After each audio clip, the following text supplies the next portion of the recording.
just quit my Skype. I'm paranoid my dad's going to call me like halfway through this or something. Yeah, here we go. Right, so I'm Kaz, that's Andy.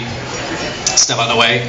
So we're making this game called Automation. It is a game, as Andy once said, for car nuts who live and breathe cars. This is a game purely about running your own car company, designing car engines, designing cars tailored to specific markets. So we've been concentrating for about 9 months. Too long, really, too long, on our engine designer, which is a core part of the game. Like, car companies themselves, of course, spend billions of dollars, more or less, developing car and engines, and that's what car nuts love, really, is engines in cars. So we've concentrated on building this design, and it basically eventually will allow you to build almost any car engine on the planet and produces realistic values based on everything you build. So we are getting ready to launch this to a closed beta to like a core group of about 10 guys within our community of just the engine designer to get them to test it, build engines, give us feedback. So we're just kind of actually waiting on some lawyer stuff to come back for our end user license agreements and stuff. So we can load in people engines. Andy might drive. Choose Leica, piston. So we get the camera out. There we go. So chugs a little on this laptop. We still got like a lot of optimizations to do and stuff. But so this is the basic crust. So we have like a wizard-based format, so we can build the engine from kind of what kind of block you want, what cranks, and all the way through to kind of satisfy all the car nerds' kind of wants and desires. And we can dress and undress the engine, make the engine nude if we want, basically show all the internals. And the engine fully runs. Shall we run the engine? So the engine fully runs, it's fully animated, all done procedurally.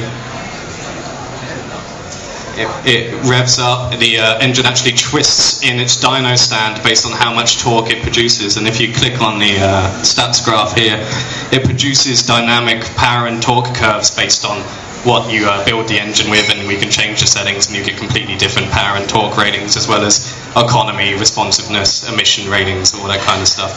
So it's a very serious, it truly is dedicated to the car nerd, and there's never really been a game like it, well, what we're aiming to produce, that's been any good. There's been 2 car company tycoon games ever in existence. One's called Detroit and one's called Car Tycoon. So we don't really have anyone to compete with, which is, I don't know, reasonable advantage. So I might hand over to Andy, and he can talk about like our marketing efforts, I guess. Oh yeah. Can we bring up the? Do you want to bring up the analytics thing? Sure. You just can. Okay, I'll just bring up analytics stuff to have a bit of a chat about marketing. So basically, what we've been doing for marketing sort of things so far is, because obviously we're targeting it completely at car guys, we've been sort of spreading the word on a lot of car forums and that kind of thing. Been fairly successful so far, actually. We've got to the point where we've got probably about 300 and something people following us on Facebook, probably approaching 300 people in our forums, and usually fairly sort of busy around our website, so we're pretty pleased about that.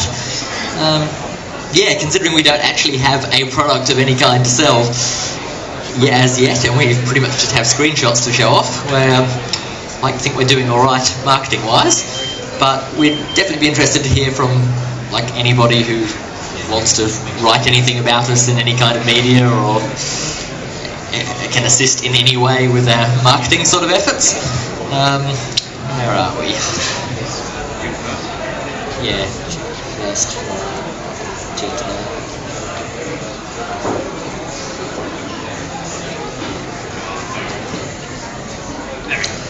And this is sort of an example of the kind of traffic we get on our website.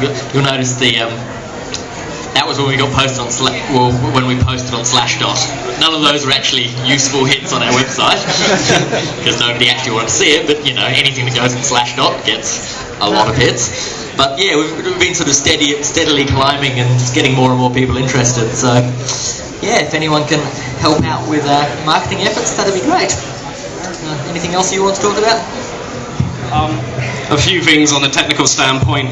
All of this UI is built with a tool chain that was developed from blogs and free play talk that Glenn Watson gave, and it's helped me out fantastically. It's probably saved me months and months of actual work to develop a full UI tool chain, what Glenn's talk covered. That was worth just going to free play just for that talk for me and for us for this game. And the engine itself, the game engine we're using, is actually made by my partner there, Jay. It's about 3 years old. It's like a DirectX 9 game engine. So I have in-house support. I just swivel on my chair and ask for like any technical help to help with the engine. It's got full export pipeline and asset manager and everything. So it works really well. Works really well for us. So we're not using like Unity. It's all kind of homegrown tech, which for an indie firm is kind of pretty much unheard of. And so yeah. So kind of that's it. We're hoping to release the beta. We're basically more or less, as I said, waiting on stuff back. We're doing some stuff with Cam Rogers at Marshall and Dent to get some of our like end user license agreements and stuff sorted out before we release, and that's basically what we're rating on to give the beta out to our core group of fans to get it tested before we move on. Oh, rabid group of fans, yeah, they're pretty scary actually. Yeah. So that's us. Thank you very much.